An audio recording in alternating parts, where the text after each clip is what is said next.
Hi everyone. I hope you guys can hear me. Hi everyone. Please let me know if you can hear me or if you can't. We're gonna start very soon. Welcome to another amazing session for today. Today we're gonna be talking about immigration to Canada.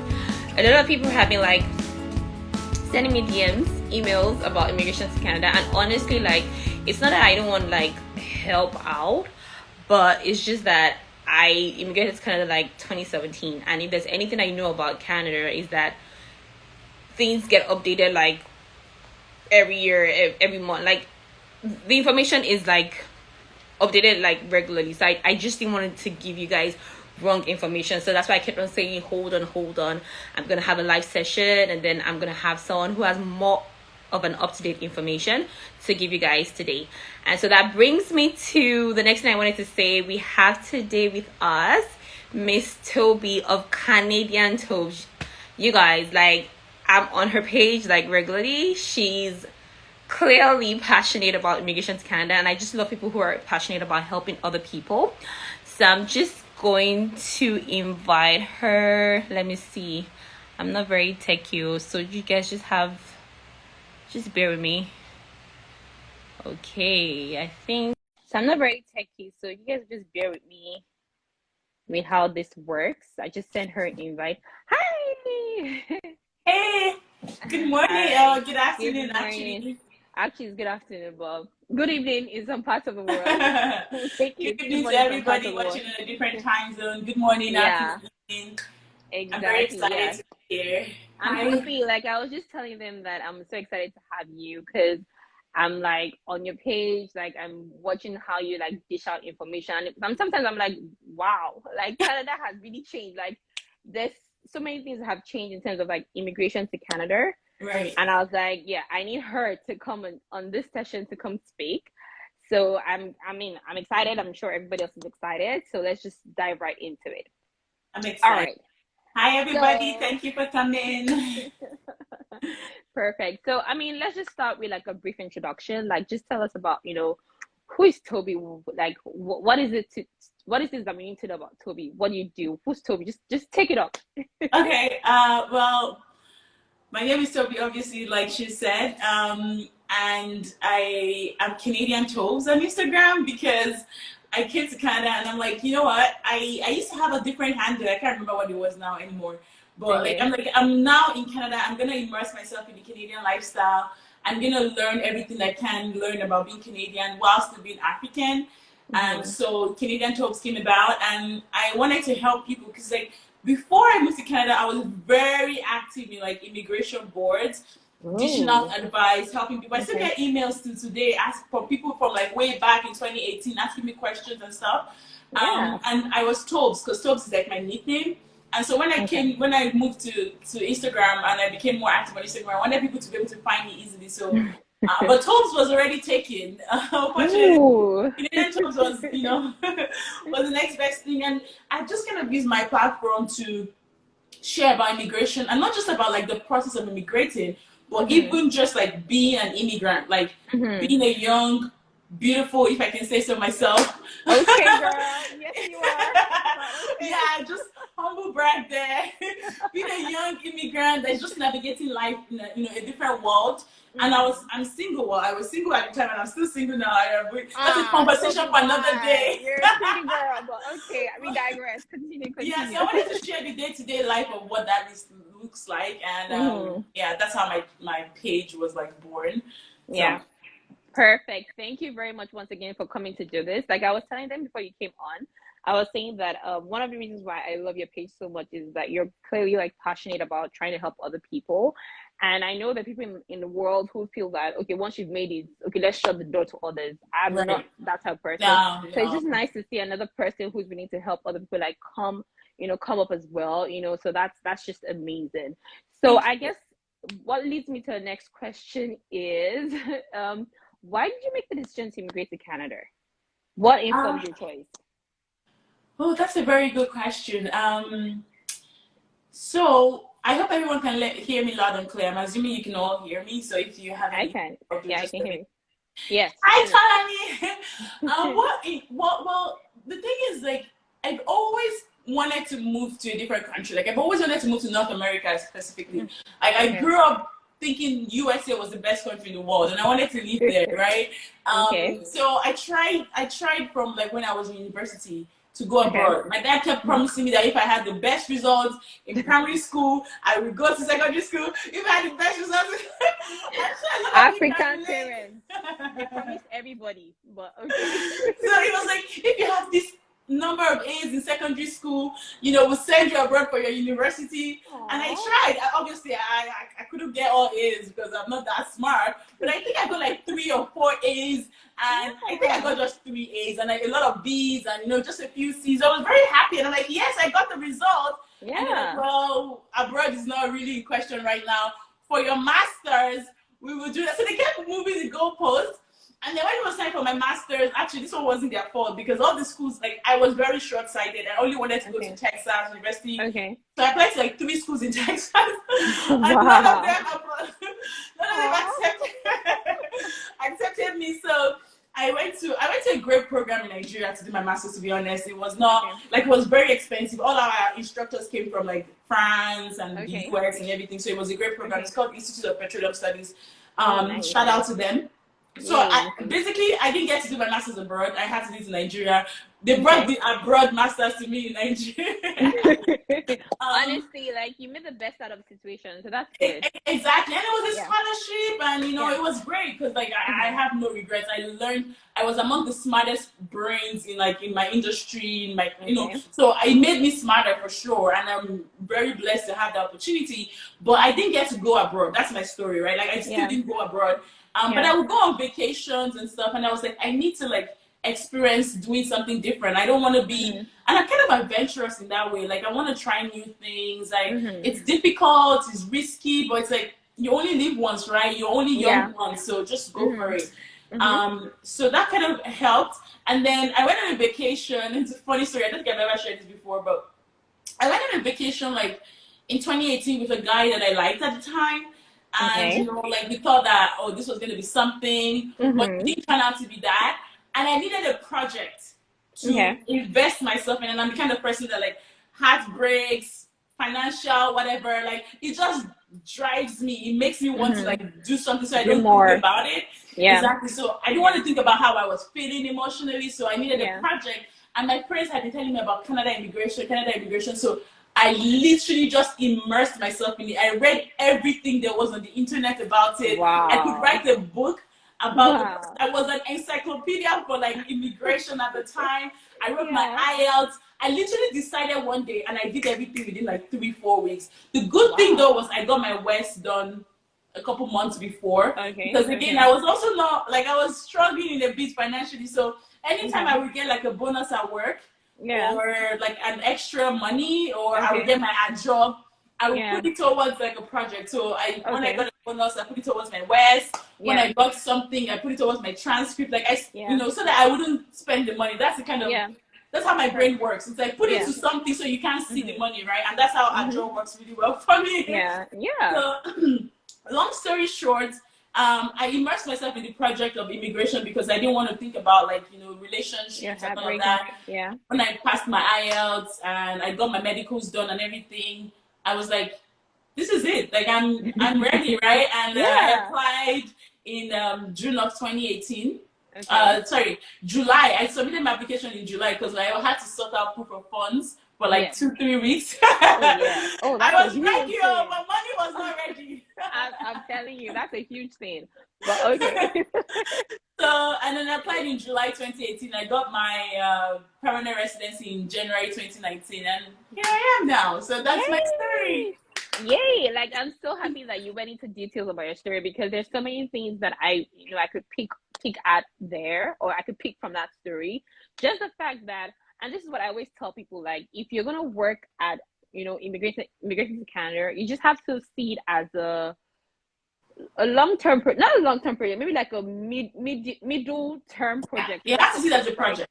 Yeah, As a project, exactly. And that was the same approach that you gave it, right? And then you also made plans to achieve that goal. exactly. Like I like the fact that you said that when you got like small bulk of money, you knew that okay, this was going to Canadian immigration. Like, and a lot of people don't get that because I feel like a lot of people wait till the end to not start Exactly. You thinking can't about wait to accumulate everything. You just have to keep going, exactly, especially like with the exactly. things that are long, like take a long time, like your Yeah. transcript from school, Mhm. schools go on Mhm. strike, you're Mhm. delayed for months. You just have to do Oh, it when you can, right? yeah, So yeah, yeah, I agree because I meet a lot of people now who are like, oh, the reason why they haven't even like started is because they're still waiting for money to come. And I'm like, there are other things you need to do before you even get to the final stage of like sending off your application. And so exactly. every little bulk of money that you get, just put it into this long-term project. It's not like something you're gonna Exactly. do in 2 to 3 months. So I'm happy that you even like elaborated on the Can fact I that tell you okay, guys like a secret? yes, yes, yes, yes. I actually borrowed the money to write my IELTS. Like There you I am go. I am a I I hate asking for help. I'm the Yeah. kind of person that it's hard. Like Mm-hmm. it's literally the hardest thing to say. Can you help me do this? Like it's No, hard for fast, me. Like fast, my sister fast. lives with me now, and if I have to ask her for something, like Mm-hmm. because I broke my ankle, right? Like I'm still nursing that Oh, broken ankle, oh, and the fact okay. that I have to ask her sometimes to like help me get something from downstairs is Mm-hmm. hard. Like you would think Yeah, it should not be hard. Like she's my sister, yeah, right? Like, but yeah, it's just yeah, it's vulnerable for me to ask yeah. for help. Mm-hmm. So I did all the permutations, guys, for my Mm, IELTS money. I could mm-hmm. not come up with it. Like I did Mm, all the okay, should I ask my HR to pay me my salary in advance? And mm, I did all the calculations in my mind. And the only thing mm. that worked out was just asking a friend to borrow me to the end of the month. Yeah, Oh my god, it was hard. yeah, I was like, please, I hate to ask this. And he's like, what do you mean? Like I would you don't even I would give it to you. Like I would even dash you the money. I'm like, no, I'm just gonna borrow it. And yeah. so yeah, I No, just wanted to share facts. that with you because in case you're in Yeah. the same position, you're not alone. Yeah, facts. Like honestly, like I feel like your approach was the right way, and then you definitely achieved your goals, and you're here because Exactly. like a lot of people are waiting for money to fall down from heaven. Like the people here on earth that can help you, you know. So, anyways, so that I mean, that I just wanted to say like there's so many things to pick from that story. Like treat it as a long-term project. Work towards Yeah. it. Any little money that you get, don't gonna be using to do jaye or like having I mean you can have an amazing life as well, Yeah. but just know that you're working towards a project and that should Exactly. be priority in order for you to achieve that goal. So my Exactly. next question will be like, so now that you have been here since 2018, what has the experience been so far? Like, do you regret moving? Do you think it was the right choice? Like, what has been your experience so far? So I've been here since 2019, not Oh, 2018. 2019. Sorry. Yeah, Yeah. 2018 was when I submitted my application and it took Okay. about 9 months. Yeah. Okay. So, but obviously it's the best experience of my life, right? Like, Yeah. and I mean like,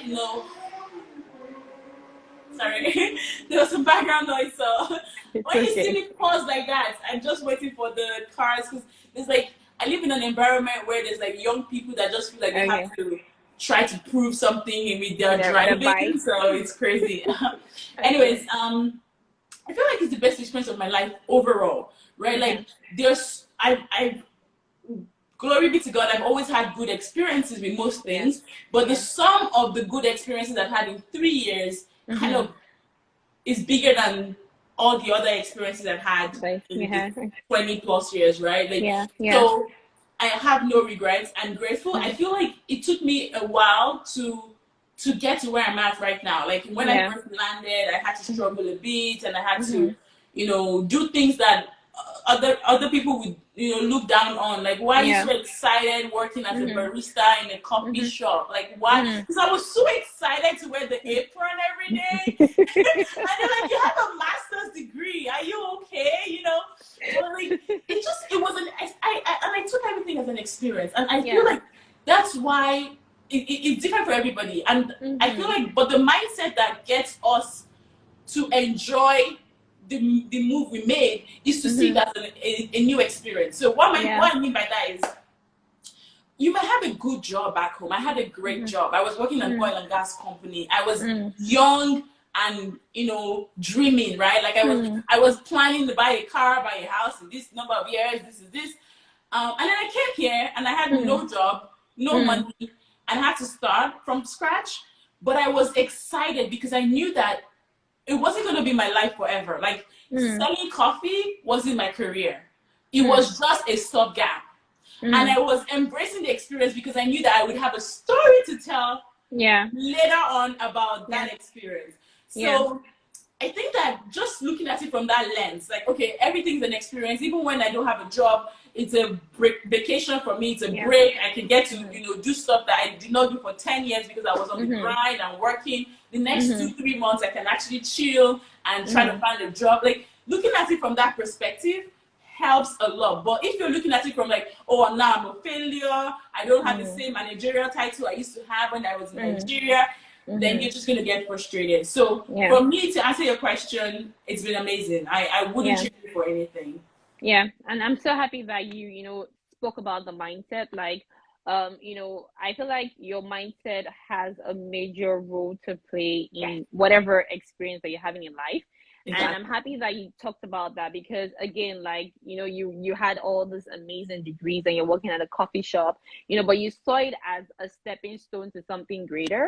You saw it as a nice experience because if you were not in Canada, you'd have probably never stepped in a coffee shop to serve, like to work as a I would never have. You would never, right? So it was a nice experience, and I'm so happy that you said that because I remember when I just got to Canada, like the first job I got was building bicycles, and it was, people would have thought of it as a humbling experience, but in my head I'm like, wow, building bicycles, you know. I was like, and I'm the kind of person that, maybe because I'm a dentist, I love to do things with my hands. So it was intriguing for me. Like, coming to work every day was fun for me. You know, that was the mindset I had.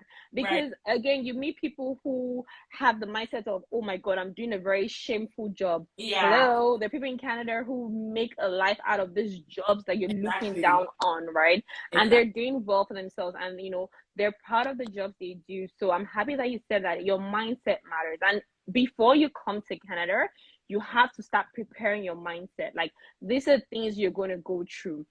You're not going to go from one white collar job to another white collar job. I mean, some people have that transition easy, but if you're in a profession where maybe it's regulated, you're probably not going to have that transition. So you have to work on your mindset, right? Because you have people who come to Canada and want to leave under 1 month. Why? Because the job they're doing is not something you can brag about.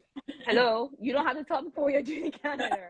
You know, you don't have to let people know that you're sweeping the streets. You know, you don't have to have, like, just stay low, work hard at getting the next job that you really want. And for people that are just joining us newly, I just wanted to just go over the fact that we're speaking about immigration to Canada.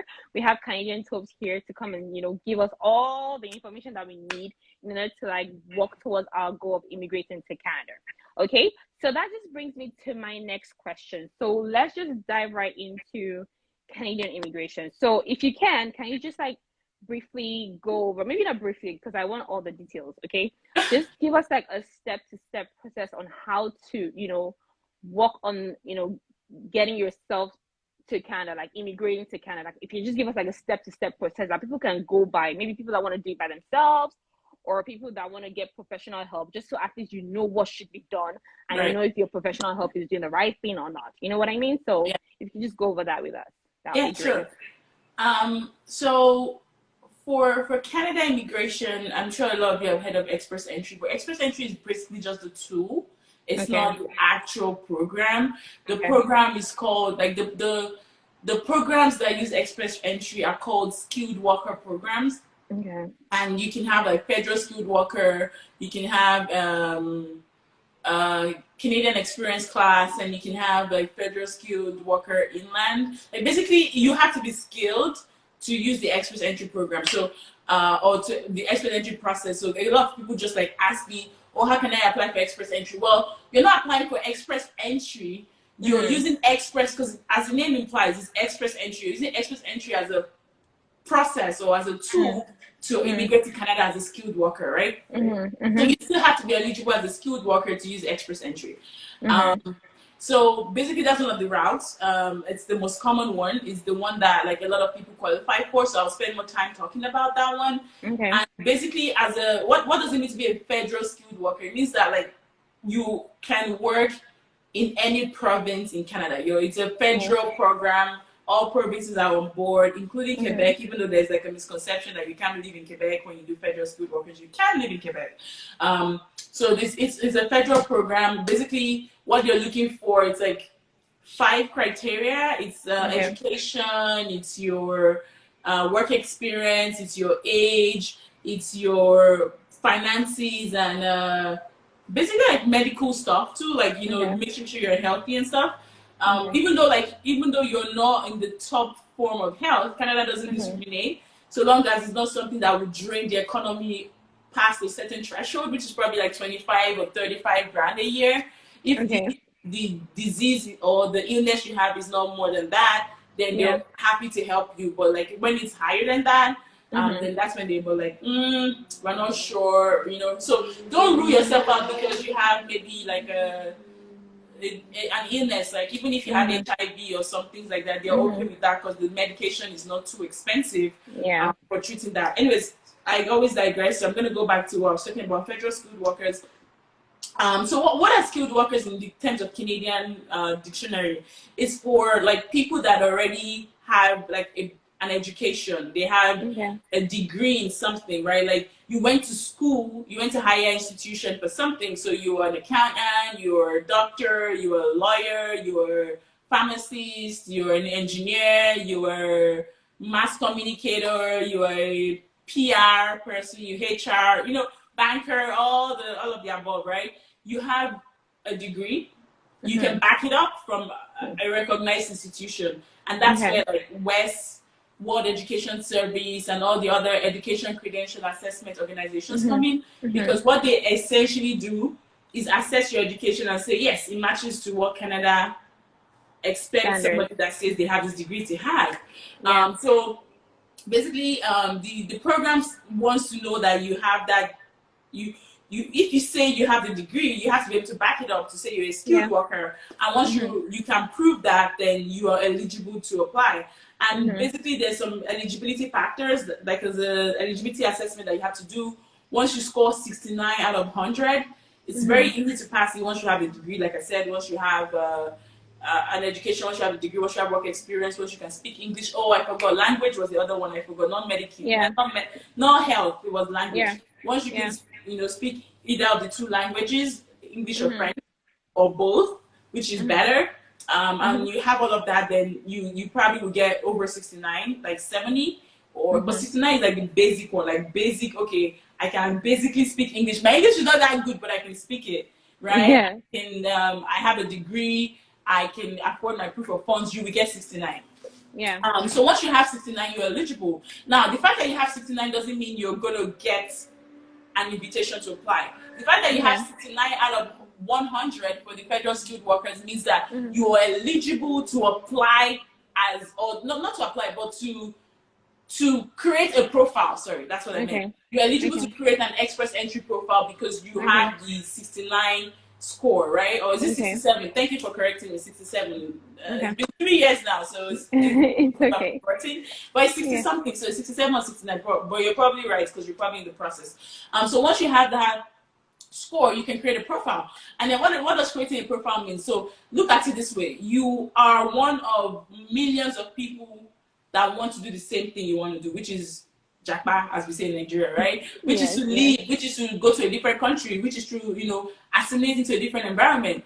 How does Canada decide who comes or who doesn't? Like, they can't just say, oh, your name is too hard to pronounce, we don't want you. That's discrimination. They can't do that. So they created a fair system to say, well, the people that have the highest scores get in. And it's just like a school, like a scholarship or whatever. Like, the people that have the highest number of A's will probably get a scholarship over someone that has like D's and E's, right? So that's the same system. So they're like, well, create a profile, tell us all the points you get. So if you have a PhD, you get the highest point.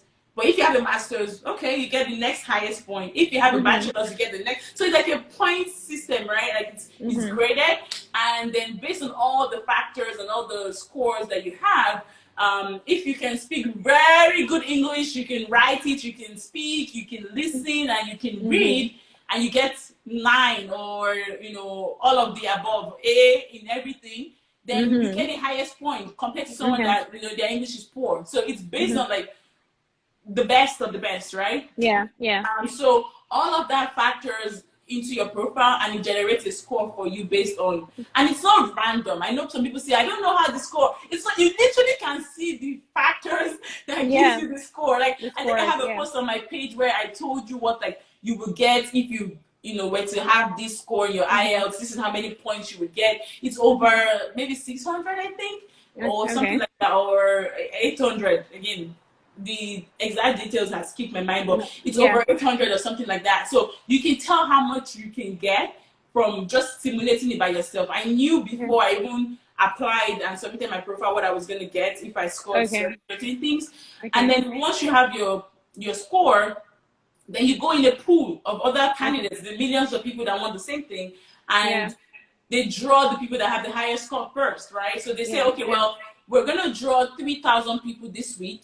Okay. Obviously, the first 3,000 people with the highest scores get picked. Mm-hmm. So that's how Okay. it works, and that's how Okay. expressentry works in a very short sentence. All right, perfect. So I'm happy that you went through that because I just realized that there have been so many changes. Because you know how you were talking about the 67.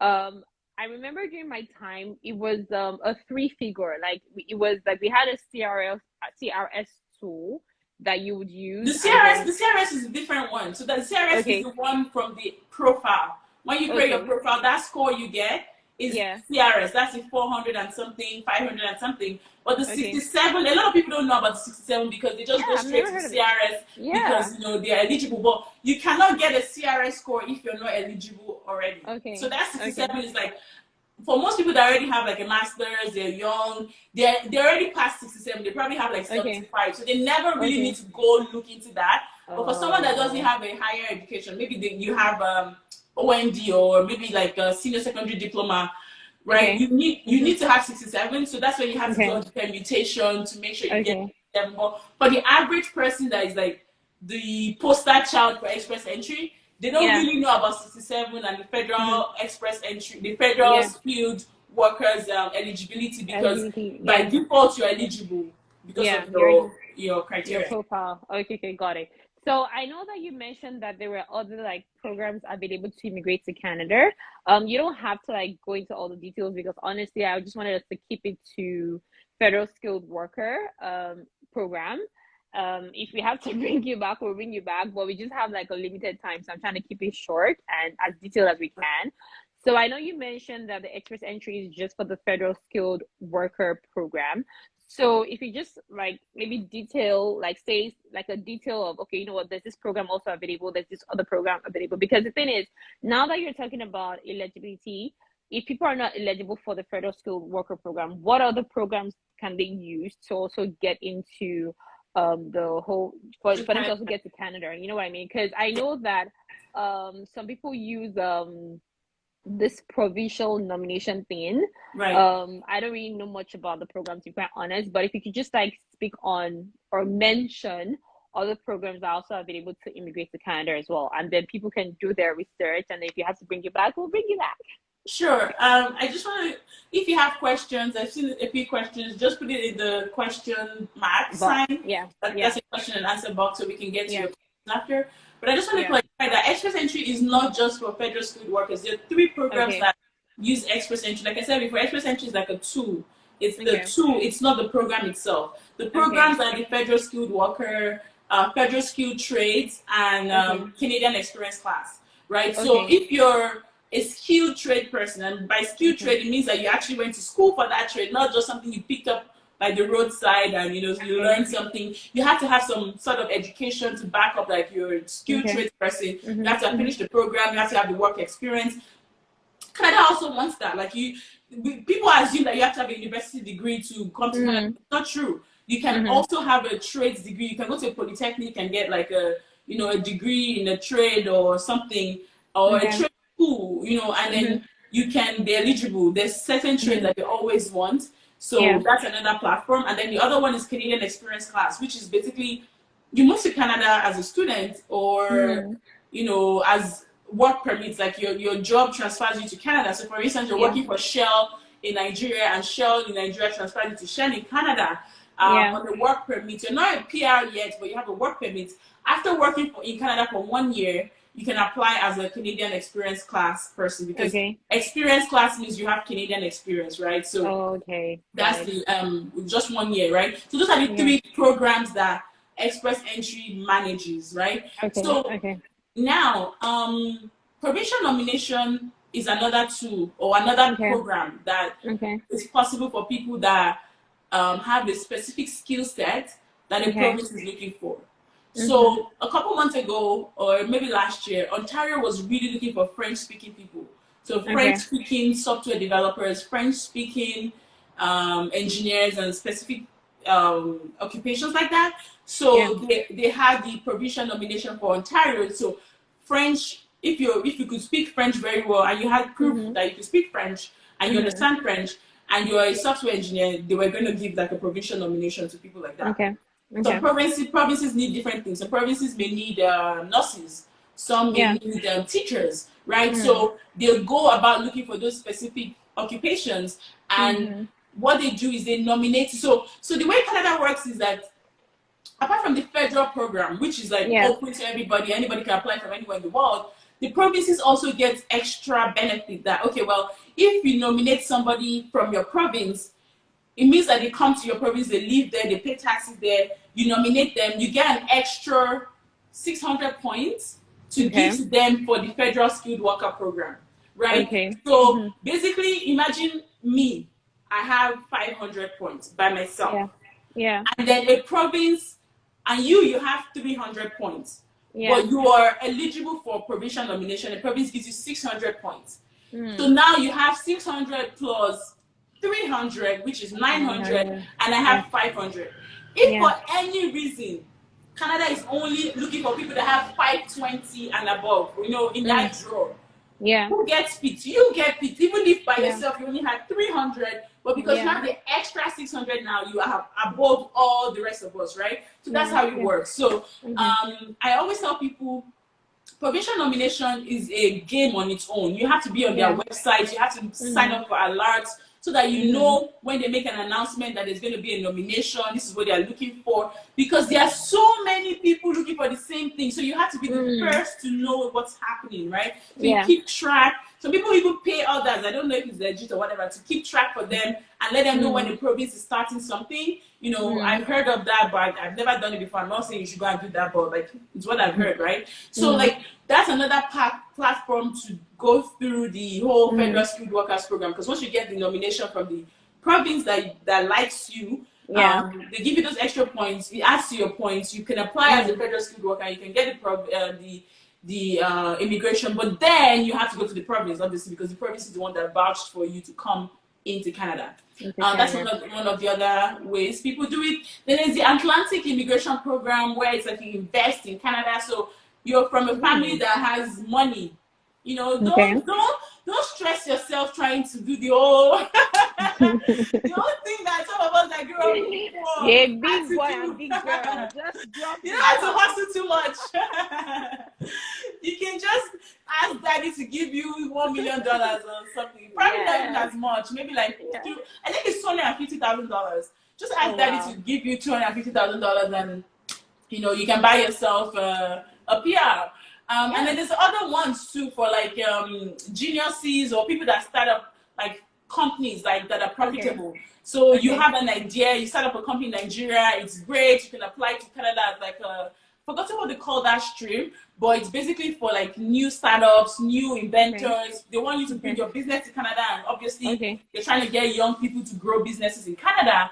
And Yeah. then there's the school, obviously, right? Like Yeah. you come to Throughout. Yeah. school and then Mhm. you stay back after you graduate and you have your postgraduate work permit. Some people Yeah. come here as caretakers. There used to be the Okay. caretaker program. So there's a bunch of like, it sounds like we only hear of express entry because that's what Mm. a lot of people in our generation are using. But Yeah. express entry literally started in 2015. So Yeah. prior to 2015, it was not express, it was just called Federal Skilled Program, right? Yeah. So Yeah. it's still the same Federal Skilled Program, but like they made it online.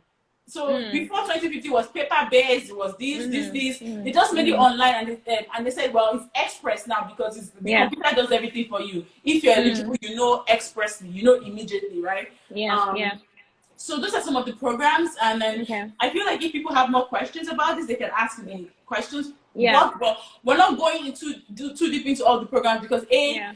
I did not use all the programs. I know of Yeah. them because, like I said, I read everything I could read about them, and I've Yeah. had to do some research as well to answer people's questions.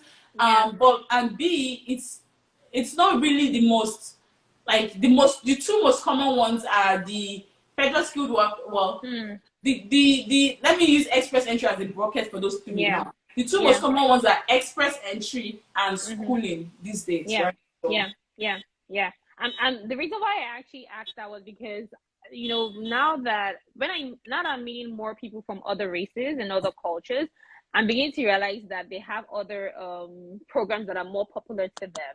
And yeah. then that's when I got thinking. I'm like, so why is everybody just all about express entry? But like she said, those are the most popular routes, the federal skilled worker and the school route. Yeah. Just do what works for you. Yeah. But if you find that maybe like you don't qualify for the express entry, for example, then you can do your research and look for other programs that you might Other possibly programs, yeah. qualify, right? It's not like okay, just express entry and that's it. There are other programs that Exactly. you can work. And again, the thing about immigration to Canada is you also have to do like your own personal research. Like what we're Research. giving you Oh my today God, is not yes. just going to be it. Like you have to do your own research You as have to well. do Okay. research, and I feel like that's the pitfall a lot of people fall into, where it's like they want to be spoon fed. Like I can Yeah. give you all the information, I can tell Mm. you everything, I can give you a brain dump. Like my sister is here now, and I told her like everything, but I still asked Mm. her to go read and do her own Yeah. research because there's Yeah. just some things that are particular to you. What Yeah. matters to you is different from what matters to me. So I need you to Mm. know what actually matters to you so that you can make Yeah. a wholesome decision and not just rely Yeah. on, oh, Tob told me to do this and then that's what I Mm. did. Because at the Yeah. end of the day, it's your life. Like it's Mm. not my life. I'm just trying Yeah. to help, but it's your Yeah. life. It's you that will make all the move from one country to another. What if it's not what you want? Or what if it's not, Mm. you spend all the money and it's not something that would work out for you because you're not Mm. eligible, but I assumed you are, right? Because I'm Yeah. just going by like I my what you own told me. mindset, right? So Yeah. Yeah. you have to do your research. Yeah. So I guess the next question I wanted to ask is it something that like is it something if I come to you and say, oh, Tobes, like, is it something I can do by myself? Or do I need to get like professional help? Like what would be your advice to that question? So I did everything by myself, and Okay. I helped dozens of people do it by themselves. I say Okay. by themselves because again, I'm there to help them, but I Guys. don't click submit for anybody. I don't Okay. write anything out for anybody. I can be Yeah. on the call when you're filling your form and you can ask me a million questions, but I'm Mm. not going to type it out for you because you need to do it in your own hands because it's your Yeah. life, right? Like it's like Mm. you're making probably one of the biggest decisions of your life. Of your You life. need to True. take ownership of that. So Yeah. I think everybody can do this by themselves, but I know Mm. not everybody can do it by themselves. Like Yeah. it sounds conflicting, No, but facts. Yeah, I facts. believe that everyone can do it because you just need to research. It's not Mm. rocket science. There is a Mm. billion articles, well, maybe a billion is exaggerated, but there's thousands of like Mm. materials out there for Mm. how to do this. So everybody can do it by themselves, but not everybody will be able to do it by themselves because some people just don't have any interest in reading. Like reading True. anything, even if it's 2 pages, they are gone. And Yeah, I read yeah. thousands of chat messages. Like I read hundreds of thousands of messages just so that I could know everything. I responded to hundreds of messages or even probably thousands because the more I was answering someone's question, the more I Mm. had to go do some research and Mm. I learned more.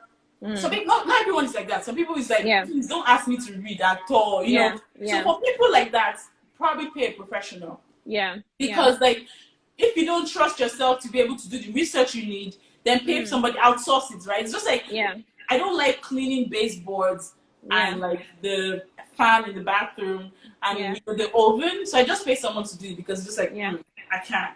But Yeah. I can mop the floors and I can do Yeah. stuff like that. So I do those by myself. So it's the same thing. Mm. If you don't have the time and you have the money, Mm. pay Yeah. someone. If you Okay. don't have the time or the money, do it yourself because Okay. there's you know how many No, men for right? real. Because there's so many things you have to pay for anyways. So like if it's something that you Exactly. feel that you can do yourself, just do by yourself. So Exactly. what I was just gonna say is like just like Tobes just said, like there's so many things that come into play, like you have to do the West, you have to do IELTS test, you have to do proof of funds and all that and all that.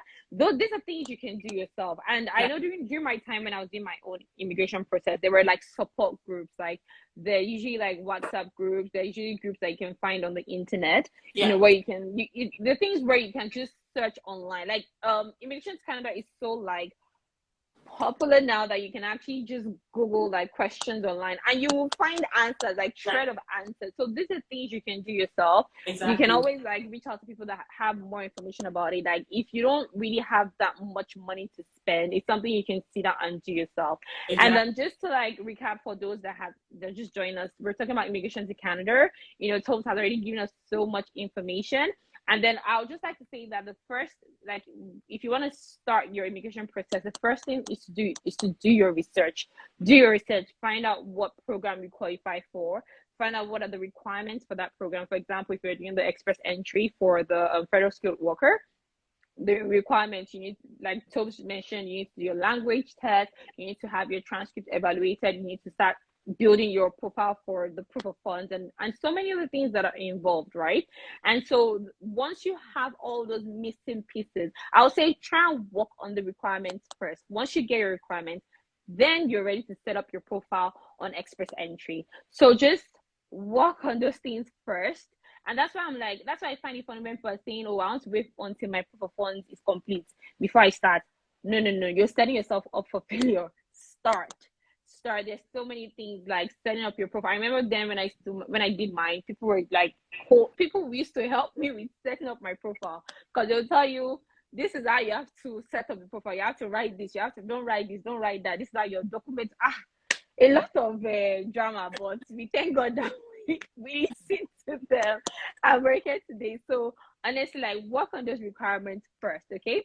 And I just wanted you to, if you could just possibly speak on the English test and the proof of funds, because during my time, people were saying that, and I found out that there were certain bands that were more important than others that had like more of an influence on your score.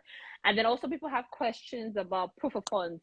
What were the tips and the tricks that you use in gathering your proof of funds? Because my dear, have you seen the equivalent, the currency conversion right now? It's a lot of money. Like, what are the things that you can talk about in terms of like your proof of funds and also the English test? Like, how can you even prepare for it? Like, just if you just like brief details on that. Sure. I just realized that like I didn't really go to the like. I think I talked on it, but I don't know if I really talked about the steps, like doing your WES, your language test, and I know you recapped it, so Yeah. I would just leave it at that so that I don't spend too long. But Yeah. I just realized that maybe I didn't really talk about that. But Okay. for language testing, we just call it IELTS because it's one of the language tests you could do. Yeah. That's not the Yeah. only one, right? There's still Yeah. self-pit that you can do as well. But IELTS is very common because a lot of people have done it. There's a lot of materials on it. It's kind of like everybody talks about it because we know about it, right? Yeah. You can do everything by yourself. Like you can study for IELTS by yourself and pass it by yourself. Like I teach people how to pass IELTS. Well, I haven't done it in a few months now because I took a break from that. But I started teaching like last year or 2020. I started teaching people, I think it was last year, teaching people how to pass IELTS. And I had a lot of success. Like my students were passing at the rates that even me, I was like, woo. Like I would teach people personally and all of them would pass. Like especially people that had done it before and failed, and they would come to me and they would pass. I knew I was good at it, and I so if you need help with that, you can ask someone for help. I'm not saying come to me because right now I'm taking a long break. I don't know when I'm back. I don't yet know when I'll be back because I'm just like, focused on other things in my life right now. But you can do it by yourself. What you just need to make sure that you have a goal in mind. So you have to understand that the way the IELTS works is that listening is considered the highest, has the highest weight of all the 4 things. And you probably know the 4 things, right? It's listening, reading, speaking, and writing. Listening has the highest weight, which what that means is that even if you have a 7 or 7.5, if you have a 7.5 in speaking, you have gotten the highest possible points for speaking. But if you have a 7.5 in listening, you've not gotten the highest possible points for listening. To get the highest possible points, and by points I mean your CRS score, to get the highest possible points for your CRS, you have to have 8.5 in listening. So that's why like listening is the strongest in that sense, because you have to get the 8.5 for you to max out your listening points, right? So having that goal in mind that, okay, I need to have 8.5 in listening, I need to have an 8 in reading, and I have to have a 7.5 in both writing and speaking, helps you target your studying, because then you can put it in percentages like that. You can say, okay, speaking is the easiest. I usually tell people don't spend more than 10% of your time practicing speaking, right? Like it's the easiest to speak every day. You just have to enunciate better and you have to use better words, right? So big. You can use enormous, you can use gigantic, like use synonyms and stuff like that. But like listening, it's funny because we think we're good listeners, but we're not as good as we think we are. Especially when somebody's just talking and you're supposed to just be there taking notes, like I'm lost, you know. So you need to practice listening and writing, because a lot of us suck at writing. Even just to type it to your friends, the grammatical errors, the language, the typos. So writing is another big deal for a lot of people, because even though you only need 7.5 to get maximum points for writing, a lot of people don't get 7.5. Most people get 6 on average, or 6.5. So writing can be really hard. So I would say spend 30% of your time on listening, spend 35% of your time on writing, and then split it down from them. You can spend 25% on reading, and then the remaining 5% or whatever is left on speaking. That's how I would split it, because that's the level of importance: listening, writing, reading, speaking. Everybody's different. You might be a fantastic writer, you might be an amazing listener, but you suck at reading comprehension. Then you need to change that percentages up and focus on your reading. All right, perfect. So just in case, because we have like a few more minutes left, so we'll try and see what we can do. But if we have to do a part 2, we'll do a part 2. But just to recap on what Tobes has said, you know, you have to, I personally would say work on your English test, because a lot of people take it for granted. And it's just like, oh, we speak English from our mother's womb, whatever. Work on it, okay? I know that during my time, there were a lot of materials on YouTube, for example. You can also go on Google Store or an iPhone store, like an Apple Store. They have like apps that you can use to practice. Practice your listening. It's very tricky. Listening to a white person speak, or someone who is outside your race speak, can be a bit alarming at first, and then you just lose your balance, and then you've said like 20 things that you didn't even hear.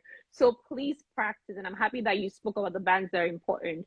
For the proof of funds as well, honestly, I think you've already really spoken about how you had to like you know, work on your goals. Like, can you just also like speak about how you were able to like gather the funds? Like, are there any like tips or tricks, you know, things that people can do to help them with that as well? Sure. I used to share a lot about what I did, but I've kind of stopped talking about how I did it, because it can be very controversial in the way, like I'm open and I'm not hiding anything, but I just feel like right now it's probably not the best way to encourage people to do it, because then people just misinterpret it and assume it's like something bad. So I would share how you can do it, right? Or how a lot of other people have done it. Is by saving up over time. So if you consider it a project, then you know that projects last a while. And before you start a project, you have to create like your project plan. As a project manager, I know that if you don't have a plan for a project, and a plan doesn't have to be this like superfluous document that has like 200 pages. That's not what I mean by a plan. It can literally be you just scribbling something on a piece of paper, but like you're writing it down. This is what I'm gonna do. This is how I'm gonna do it, and this is what I'm gonna achieve. So I'm gonna save 5 million naira. This is how I'm gonna do it. I'm gonna save half of my paycheck, 70% of my paycheck for 2 years. I'm gonna ask my dad if I can sell the car he gave to me on my birthday. I'm gonna, you know, you're actually writing things down. You're making a plan. That's what you need to do. That's how a lot of people have done it. They sold cars, they sold land, they sold property. Parents gave them money. That's how I did it. My parents gave me the money. No shame there. I didn't have any money. So anyways, so that's how some people have done it. But the thing Yeah. though now, the interesting part is not just gathering the money, it's letting the money Mm. work for you. You cannot Mm. just put the money in a savings account where it's earning 0.05% interest and Yeah. expect that you are gonna, suddenly turn 1 million into five, right? Like Mm. you have to Mm. be strategic in your investment. You have Yeah. to make sure, like, and I'm not recommending anything. I'm just saying what worked for me at the time. Yeah. It's been 4 years now, so Yeah. it probably won't work for you at this time. But for me, it was mutual funds. I put all of Yeah. my money into mutual funds, and I used the Mm-hmm. growth fund, I think. Yeah. So it was more. It wasn't full equity fund, Yeah. but it was Yeah. more than just bonds and stuff like that, right? So it was not just treasury bonds; it was a bit more aggressive than that. That's how Mm-hmm. I Mm-hmm. invested, and I was able to get some interest to Okay. fund my flights and things that like that, and so that's what I did, and my money grew. So I would Okay. say invest the money every month, Mm-hmm. even if you're saving, don't just park it somewhere. You can do the Mm. very, very safe. Like if you're a very risk averse and you're like, what if I lose everything? You can put it in a very safe, safe investment. Maybe buy treasury bonds. But anything is Mm-hmm. better than nothing, right? Even if it's Yeah. 1% interest you're making, better than 0%. Like Mm. or 0.02. Banks are Mm-hmm. so annoying. The amount of interest rates are just crazy. They tell you Ridiculous. 0.05. That's Mm. almost zero. Like it's Yeah. literally Like rounding up to zero. nothing. Rounding down to zero. Yeah. So that would be my suggestion to like Okay. invest the money and ask for help. Asking for help Mm. can be tough. But if there's Mm. somebody in your family that has Mm. money, Mm. this is your future we're talking about. If one uncle Mm-hmm. has more money than your parents, don't be Mm-hmm. ashamed to ask them for help. Say, see, uncle, I want to go to Canada. Oh, I need 2 million naira. Popsy doesn't Mm. have. With the money we need is 5 million. Popsy can give me 1 million, and I can raise Mm. 1 million. I need you Mm. to please give me 2 million. Mm. Help my life. It has to be a gift. It cannot be a loan. So dash me this money. And when God blesses me in the future, I will bless you back. It's not a loan, no, but I will bless you back. It's a Yeah. conversation. You have to be smart about it because again, you cannot take a loan, right? Like Yeah. they Yeah. specifically say you can't take a loan. But they didn't say Exactly. you cannot ask for gifts. Nobody Yeah. said you can't beg for gifts. You can't crawl. I said, change my life, change my destiny. Okay, I'm being a bit dramatic now, but yeah, No, that's but my facts. point. Yes. And I'm so happy that you brought about the idea of gifts because I know that when I was doing mine, like obviously like family support, and there's a way you can also add it in your application. Like you can just put a letter and say okay. Because the thing is, when you're submitting your proof of funds, you're submitting like a statement of account, right? Yeah. That shows all the activity of money going in and out. So obviously they're smart. Like if you just have 1 million, just enter your account in 1 month, In back, 1 month, or yeah, or two without months any back. You're history. like, they'll be like, what's going on here? Like your intention. Because the thing is, they want people who are financially stable. People Yeah, that when they come to Canada, you're you're not financially stable on liability. your own. You're not a lab. You're financially stable on your own to like survive before you get Correct. that job. So obviously, if you're just moving money suddenly, they will see it and they will know that this person is not financially stable like that, like that. So they're just getting gentle. So if you get a gift from your family, you can always add a letter into your application and be like, you know what, this was a gift from my parents to just like, send me up or whatever. Obviously, there's nothing against your parents giving you money. Do you get what I mean? So you can always add that in your application. Exactly. And So and I'm that's guessing, that's what I did too. yeah, and My I feel like parents most helped me a people, lot. yeah, people do that a lot. Like you can ask money from friends, from family, and all that. So I'm just gonna stop this live here because I feel like we're gonna go into a Q&A question. Like some people had already emailed me questions before, and then someone also put a question out there. So I'll just stop the live, and then I'll start it again. You guys can join back, and then we'll just do the Q&A questions, and then we'll just wrap it up from there. Okay. Is that okay?